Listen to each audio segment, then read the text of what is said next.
New Pirelli Cinturato tires passed the Malaysian Grand Prix with full marks. If Cinturato Blue for full wet track have shown high durability, the green intermediate one has proved to be highly versatile, ensuring good traction on both dry and wet track, the perfect replacement for P0 slicks while the track is getting dry. What is the secret of Pirelli Cinturato's performance?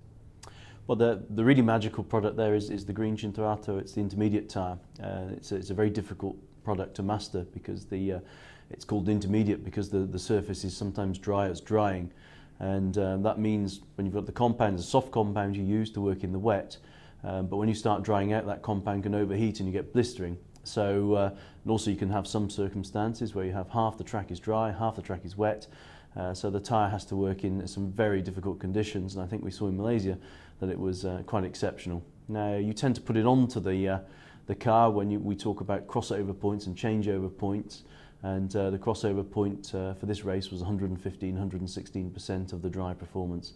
So we're very pleased with that, and it was a good test.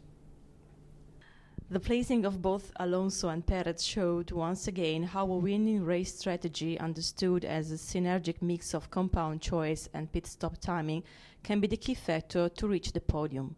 Moreover, we haven't seen any leading teams so far. For this reason, current season seems to be much more open and its outcome quite uncertain. What role can tyre really play in determining championship hierarchies? Well, the championship is very open. It started very well. We saw 1.2 seconds between the first 17 cars in qualifying, and it's been a long time since we've seen that level of competition in Formula One. We saw that intelligent strategy calls, obviously exceptional driving as well. Alonso drove an amazing race, brought home a sensational result. And you know, we try and bring our element of strategy to the Formula One weekend, where the choice and use of tyres can be a determining factor. And as I mentioned, with so many cars so close together, it's now very, very important that you get those strategy calls right, because you get it wrong and you could lose a great number of places. So far so good. We'll see how the rest of the season evolves.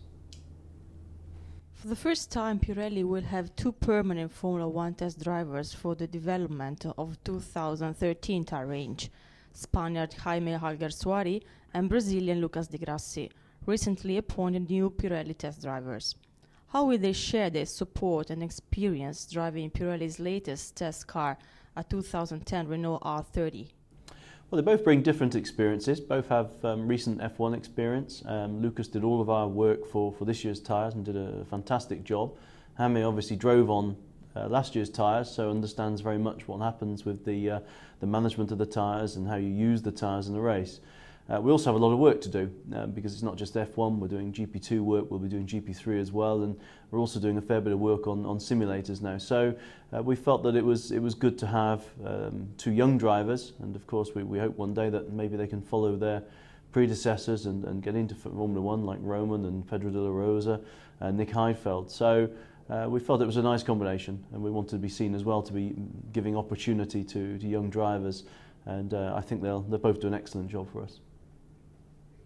In a few days, Chinese GP will bring us back to races.